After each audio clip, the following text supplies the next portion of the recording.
Hi everyone, it's me, Krylios, Team Rayceen Productions MC and producer. And joining me today, as per usual, is the wonderful goddess of the sea, Rayceen Pendarvis. Hey Rayceen. Hey, love, greeting and salutations to all.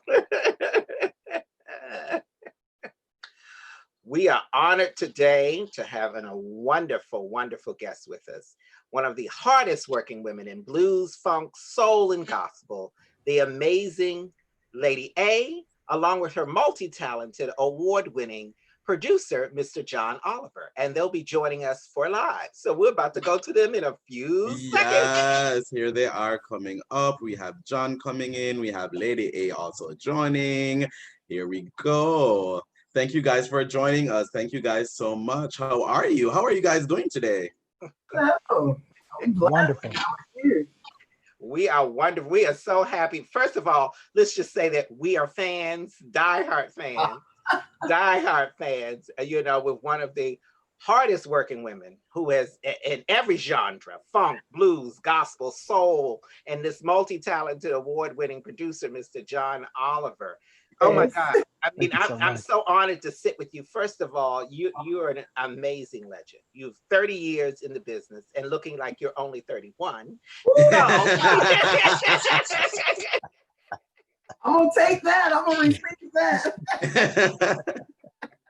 Thank you so much. We're so glad to be here today. Thank you for having us here. oh my God. I mean, just it's an honor to sit and interview you today. You have performed on the stages with the amazing Little Milton, Denise LaSalle, the Zydeco Kings. I mean, you and I mean, those are just and all some of the most greatest gospel giants in the industry. And I mean, it's just amazing, you know, to sit with you. I'm gonna just kind of let it flow because there's a couple of questions I have, some things I want to tell you how your music has inspired me. And we're just gonna talk about how folks who try to come into this industry and try to not fully celebrate or understand the richness and the greatness and the legacy of women and men like both of you. Yes. Definitely. So let me throw the first question out to Lady A.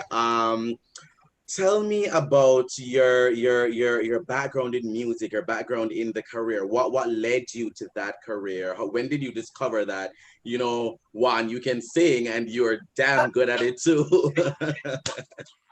Well, you know, I grew up in church like most gospel singers. You know, I came up in church. My mother was a gospel singer. My father was a drummer. My brother plays drums. My niece is my oldest niece is an amazing singer right now in her own. You can find her on Twitter. She's Umi. She is amazing. She does a different style than me, but we're generations apart, but the legacy continues. So how about that? Yeah, we're blessed. And I grew up in church, you know, same with John. I know John's parents, and he, you know, when he was younger, we all came up in church together. So that's really how it started for me, just being a gospel singer, being a choir director at 16. I didn't have that confidence that most singers have when they just come out and know they're going to be a singer. That's not what I wanted to do. I was a choir director. My back was to the audience, you know, so that was my thing, teaching parts and that kind of thing. And then I went into singing karaoke with a friend of mine, Sonny Byers, and ended up singing in the Sonny Byers Motown review. And I was a background singer, you know, and I went by Lady A because I didn't have that confidence. I didn't want nobody to know my name just in case they didn't like me. You know? I get that. And how about you, John? How did music come for you? How did how do you stepped into the role of a music producer? How did that happen for you? You know, that happened for me from my parents, my dad and my mom. My dad was a minister of music and musician at my grandfather's church. And his background, he played by ear, but it was more jazz gospel.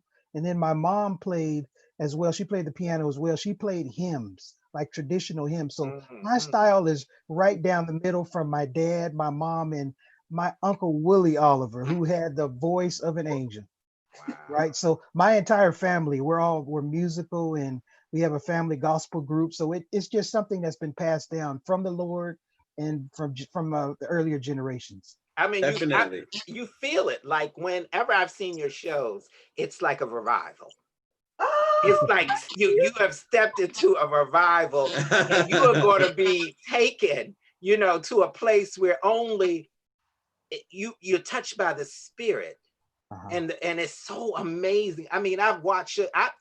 Like I say, I'm a fan, so I have watched out for a minute now. So I've seen. I mean, you can take funk, twist it around, bang it, and then you take gospel and got us shouting. Then you take blues and you got us moving, and then you take soul and you got us swaying. Multi-talented and diverse. It's so great. Tell me, how did you guys link up to start creating music together? Tell me, because you guys have known each other since you were young, as you said. How did it? Since I was young. True. I know John's been with me for about 20 plus years. He's a part of the original Baby Blues funk band, from being Lady A, the karaoke singer, to Lady A and the Baby Blues funk band. Kind of went there. Louise Thompson in Seattle, from Thompson's Point of View, asked me to put a band together because she had heard me sing. So I got with some guys. I was singing like in 3 or 4 bands, and got some guys together and decided they'd be the Baby Blues funk band. And John was not the first round draft pick, as he likes to say, but it was because he was so young. He was really young. I knew his parents. I knew that they could sing. When he says his Uncle Willie could sing, I want y'all to go and hear my favorite song from Oliver Generations CD. I hope I see you tomorrow. Okay, I'm gonna check it out. I will, same. And make sure you put your seatbelt on, Rayceen, when you I will buckle it. Get one of these. Look. Oh, wow. It's called I Hope I See You Tomorrow. I have such, John came on the scene after about we had, Ronnie Bishop was my first drummer. And we had a stand-in every now and then. But John, I just felt he was too young. But but the guys in my band kept saying, you need John Oliver. You need John Oliver. He can play, he can sing. Because if you've ever seen my show, like Rayceen said, I go at 120 miles per hour. Yep. Stage, I am just, because I want my audience to feel the same thing I'm feeling. I want to bring them in, and I want them to catch whatever it is I got. Yes. Lady A is my alter ego. It's my identity, and I've embraced it more as I've gotten older. I didn't at first, but John came along really to help me so that I could get a break sometimes. Because he can sing. Now, his Uncle Willie can sing, the rest of his family can sing, but if you put Marvin Gaye and Donny Hathaway, you got John Oliver. How about that? That is a wonderful compliment. Wow. That is a great. Wow. He knows it. I've told him, and I've always shared my stage. I don't believe that I'm here for myself. I've always shared my stage with other artists.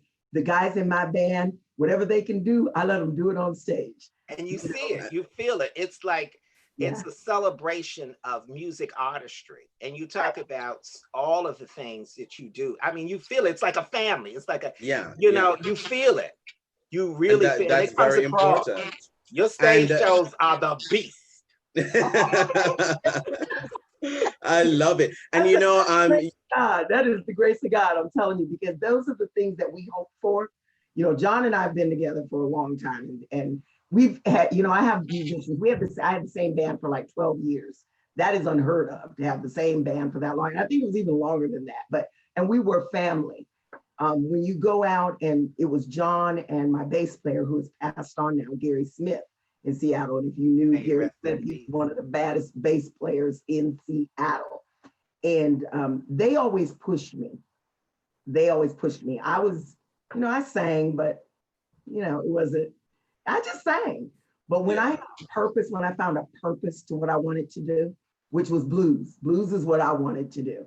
Yeah. And we were known as a funk, soul, R&B band. I mean, Rayceen, we kicked it with the best of them. Yes, you did. Yes, you did. But I wanted to do blues. And when John said, you need to do your own, you need to go solo. He was the one who pushed me, and he's been my biggest cheerleader. God has blessed him to stay in my life all these years. I don't really like him. Don't tell him. I love it. To death. You know, you mentioned legacy. You mentioned legacy earlier, and I think that's really, really important, especially now, because we want to talk about something that, I mean, everyone, it's been the talk of the town. You know, the band that changed their name to the same name that you have. And you know, what's the tea on that? I want both of y'all to tell me, what is the tea on that? What is the tea on that? John, I'll let you lead this discussion. Well, listen, when we talk about legacy, right? Mm-mm. So Lady A is her identity. It's not just Yes. her image, it's her identity, Mm-mm. right? And even with our whole band, Lady A and the Baby Blues Funk Band was our identity. It wasn't just our image, right? It represented who we were as our heritage, you know, Mm-mm. the music that was passed down. Even our bass player, Gary Smith, who passed away, he was Tiny Tony's son, right? So Mm-hmm. in our Okay. band, listen, there was legacy and heritage that was passed down. So it wasn't just our image, it was our identity. So what Lady Antebellum, you know, now that we're talking about it, they're coming through trying to erase Yeah. her identity, right? Just due to an image. Image isn't who we are, it's part of who we Mm-mm. are, but they're trying to erase her identity, right? And so for me, you know, I've always been a supporter of Lady A, even back in the 80s when she was a choir director and I was just a little tiny tot, right? I used to I used to notice how she would even direct the gospel choirs, right? She did it with passion, right? Mm-hmm. And and that's what for me, that's what soul music is about, blues music, gospel. Our music is passion, right? Yeah. It's us expressing how we feel. No matter what the genre is, you should be able to feel what we're singing about. And so, you know, when they change their name just to change their image, right? Just because Mm-mm. it's trending to do that, Yeah. what they tried to do is take away Lady A's identity and Mm-hmm. her image, right? And so basically what we did is we said no, no, not today, right? Because George Floyd, he already had a knee on his neck. And you put a Yeah. knee on his neck, that's putting a knee on all of us, and we're not doing that no more, I don't right? blame So you. yeah, we I took don't a blame stand. you. It's like no, we're not doing that. Yeah, and the thing about it is that even in our discussions, they came to us with this coexistence. And my question was, so what does coexistence look like? Because in the back of my mind, before I even get on the phone with them, before we get on the phone with them, myself, John, who's my Seattle producer, and our producer down in Jackson, Mississippi, Dexter Allen, who's a guitarist in his own right, but he's another one of our producers. You know, in the back of my mind, I'm saying, if they're Lady A and I'm Lady A, that's not going to work because they Yeah. stand at me. And as soon as I'm already thinking this before I even get on the phone with them. You're going to wipe me off social media, Yeah. iTunes, Amazon, Spotify. And those were the things and the concerns that we brought to the table originally to the lawyers. I said it 3 times. I say everything in 3s. So what does coexistence look like? Yeah.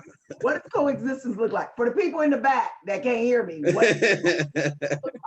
And they dismissed, you know, after I thought about it, I'm like, you just dismissed me.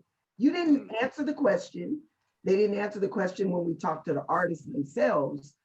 And we tried to, you know, I tried to say, well, why don't you be one thing and I'll be something else? And, you know, John even made the suggestion, well, why don't you take Lady A under your management company and rebrand her? Now, here I go, bending over backwards. Because why should I have to rebrand myself? Yeah. I've been Lady A since before you were born. Yes. Yes. Because you have money, and just because you have this money machine behind you, should not negate the work that I've done. Because you said Black Lives Matter, Lady. Yeah. I didn't say it. You said that.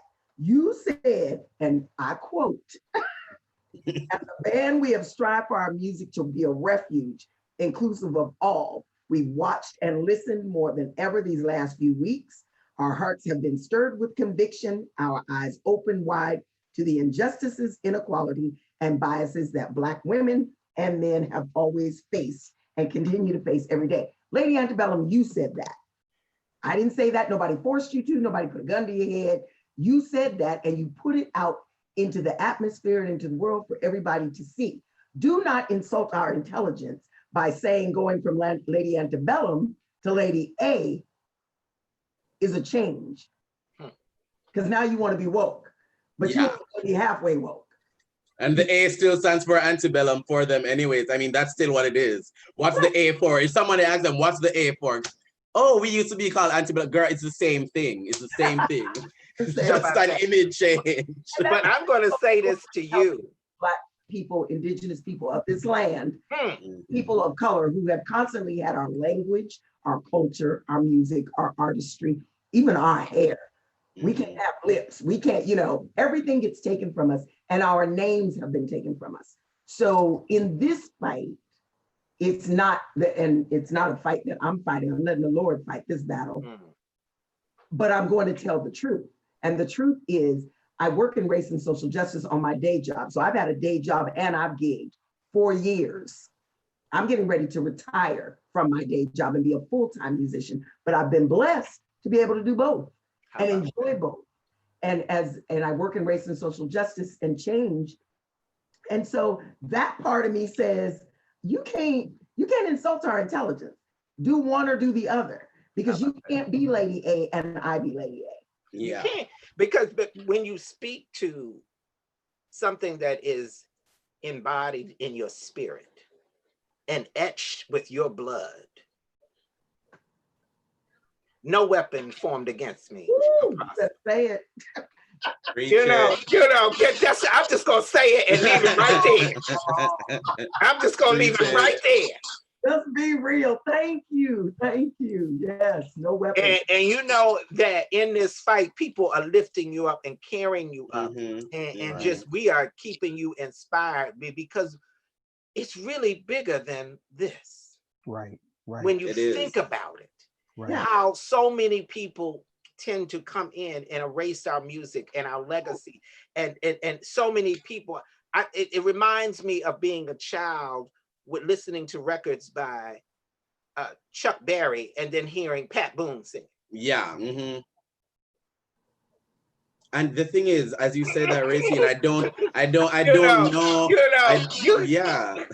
I don't know if they realize how counterproductive it is, by the way, because it goes against everything that they said, as Lady A just read.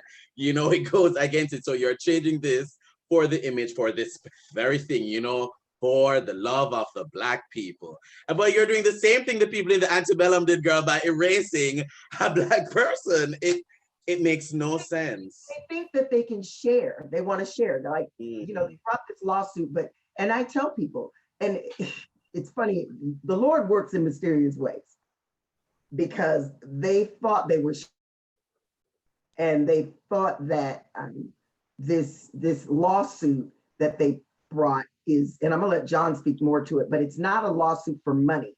They want to be able to continue to use the name, but it's their nickname. So if that's your nickname, it shouldn't mean that much. You make $41 million every year, or that's your net worth. Is $41 million. I looked it up. So the thing about it is that it's not hard for you to rebrand. You changed your name from Lady Antebellum to Lady A. You put one CD out as Lady A. You did it the week before I released mine. And I told you I was going to release it. You did it, and exactly what I said would happen, happened. As soon as you put your CD out, whatever that CD was called, as Lady A, and I put mine out that very next weekend, June 27th, The Truth is Loud, nobody could find it. Nobody could find me. They were slowly erasing me as we were going through these talks, because I kept going and checking. So you were disingenuous from the very beginning. Wow. Nothing you said was truthful. What you thought was that I was going to come do this song and dance and make you not. Whoa. So when I said no, and when I said see, I wasn't gonna say. You did not. But you know, sometimes you have to stand still and know that I'm God. Yes. And God will appear in a space and will fight a battle sometimes when you don't have to say a word. Right. And it's just, I know how you're feeling, because when you were an activist in this struggle, because I've been doing it as well, it's sometimes my spirit Yes. gets so entangled Right. and it aches for the stuff that I see, that I cannot believe that is still going on in 2020. Woo. And it doesn't ache for you. You're aching for everybody else that you see. You know, I post things to my page all the time. And some people will say, well, you need to stick to singing. Well, then you know what? You need to stay on your own page, because I'm always going to speak up for me and mine. And we appreciate that. And we appreciate Definitely. when you talk about speaking up, like the truth is allowed. The first time I heard that, I said, God, is this the new anthem for the Black Lives Movement? Is this going to be the new? Is this going to replace? Lift every voice and sing. I mean, it was just like the lyrics. I sat and listened to that song, and I was like, wow. I wrote that song in a matter of minutes with my friend, a friend of ours, Roz Royster McCommon. She's an amazing songwriter out of Kansas City. She lives in Seattle now. And we were working on the CD for next year. And it was the first time I'm writing with another woman, because usually I write with John and I write with Dexter. And this was my first time writing with this young woman. She's amazing. God puts people in your life for a reason. And she and I have been writing, and she had this T-shirt on that said, "The truth is loud." And I was like, oh my gosh, wait a minute, that's a song. You know, and we asked about it and talked about it. And in my race and social justice work, I had told her, I said, you know, I want to have these discussions. It's time for white people to step up, and because they're the only ones who can end racism. They need to talk to their families about race the way we get talked to about race when we're coming up. Because I had talked to a few friends of mine, and I said, do you talk to your kids about race? Do you ever talk to them about their privilege and what happens with them? And they said, no. I said, this is what we need to have a conversation. So that formed the Truth is Loud discussion panel, which the first one was on June 27th, the same day Truth is Loud came out, the single. And then we just finished one this past Saturday, August 1st. But she and I were talking, and then all of a sudden, well, not all of a sudden, George Floyd was murdered in the street. And I had written songs before, and John has written songs for me. What's the name of the song, John? I can't think. Don't let your blues become a crime. One of my favorite songs, and I couldn't think of it right then. Don't let your blues become a crime is an activist song. Really, don't let your blues become a crime, because, like you said, Rayceen, we that are in this activism, sometimes we get, that inner turmoil. I get so mad sometimes that I have to watch what I say. To certain people, because when George Floyd was murdered, and we get to watch this on television and all the other murders that we've seen. So that's how The Truth is Loud came about. It's powerful. It's a powerful piece. I'm following you from my Twitter account, my personal Twitter account, Rayceen HRH. So that will be in my heavy rotation of Music Monday, where I will be tweeting that out. But definitely. Let's also talk about the future as we're wrapping up. Let's talk about the future. What's on the horizon? What are you looking forward to? Both of you, Lady A and John Oliver. John, you can start first. So my thing with I guess my sister Lady A, my dad taught me, in order to fulfill my dreams, I need to help fulfill the dreams of others, right? So Lady A is my sister, she's my family, and I've been watching her career ever since she was a choir director, and I do my best to support her dreams, right? And she does her best to support mine, except when she talks about Star Wars and Diana Ross. Grunge music. But wait, what's it about Diana Ross? What's the Diana Ross tea? Oh, listen, you got to have us back on. We're going to talk about that and put that out there. It's already in the atmosphere. Diana Ross, I love you, right? And start right. But that's a whole other thing. Right? Another 30 minutes. Over, right? Yes! Okay, but listen. She's my queen, by the way. Right. Yes. So listen, this is what I would like to see. This is what I've been telling people. Lady A, ever since I've known her, she's an artist with integrity. She's going to be true to who she is. She's going to be true to where she came from. And she's going to be true to preserving gospel, blues, funk, soul, and every other genre of music to take it to the next generation. Right. So for all of us as artists, as Black people, we have got to do better about getting this next generation prepared for their pandemic. Right. Yeah. Because this pandemic, this time of protest and social unrest, we are preserved now. But what are our children's children gonna, what are they gonna live off of? They gotta listen, they don't know our God, they don't know our music, they don't know blues, they don't know roots. So we got to do better about taking it to the next level. And I know that Lady A and our team, and I know you all, we're gonna do the best we can to get this message out to the next generation, because just by Lady A taking a stand, that's gonna be, she's rewriting history, right? So we're taking it. Hey, remember that song, Taking It to the Streets? That's what we're Yeah. doing. We're taking it to the streets. How about that? And I've decided in this time of pandemic, I usually do a ladies' luncheon every year to empower women. So I'm going to have an hour of affirmation, since we can't all come together like we usually do. I'm going to have an hour of affirmation, and that's going to be in September, late September. I just decided yesterday that I'm going to do it anyway. I'm just not going to bring people together. We're going to do a Zoom thing. Working on getting a Lady A live in New Orleans is being considered for a Grammy. The Truth is Loud is being considered for a Blues Music Award this year. And thank you. And Lady A live in New Orleans is being considered for a Blues Music Award. So we have those things going. I have couch concerts. We're on couch concerts every Friday night. I have live Life, Love, and Laughter with Lady A every Friday night at 10 p.m. on YouTube. Couch concert with my co-producer Roz Royster McCommon. She's an amazing singer, videographer, and vocalist and pianist.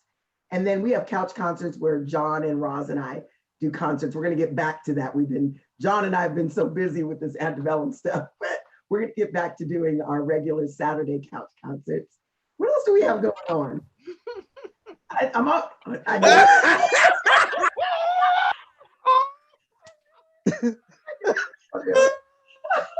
But we have, I have a lot of things going on. One thing I want people to know is in my couch concerts and my Red and White Affair are to raise money for the kids in the Rhapsody Project that I mentor, so that they can go to camp in the summer. And I'm hoping that we can raise this money so next year we're asking God to heal the land so that that the kids will be able to go to camp next year, because this is hard on our children. Yeah, they can't go to camp if God sees fit that that's not what they're to do right then. But I do believe He's going to heal the land. Then there's going to be something else for us to do for them. The Red and White Affair helps homeless. I'm still going to be getting clothes and canned goods and all this stuff because winter's coming. So we need to prepare for our homeless. Wonderful. My seniors, I get back to my sidewalk singing for my seniors. I do that on Sundays after church, after we live stream church, then go sing. We just go on the sidewalk and call up the seniors and tell them to come outside on their balconies or their porch. And there's about 3 or 4 of us, and we just go out and sing for them. So everything is we are not here for ourselves. We're here to serve, to be of service to others. Because in that, if you go to my website, somebody brought up yesterday on the CBC interview we were on, they actually went to my page and said, "I love your motto." And when people see that, God is increasing our territory. When I say our, because it's not just me, I'm not here for myself. If it wasn't for John, if it wasn't for Dexter, if it wasn't for Erica Olson and Peter Damon and even Amanda Gresham, people that have actually played a part in helping me to get where I am, I don't forget you. Just because some of us may not still talk, but I still remember what you did for me. I never forget. Lovely. Because we're not here for ourselves. We're here to be for somebody else. And I'm going to ask you to be self-serving for a little bit and to plug. So, so I want you, where can the audience find all your music, where they can get it, how they can follow you, how they can follow John. So plug whatever you want to plug, social media, music, and all of that as we round it out. You can find my music at LadyABabyBlues.com. That's my website.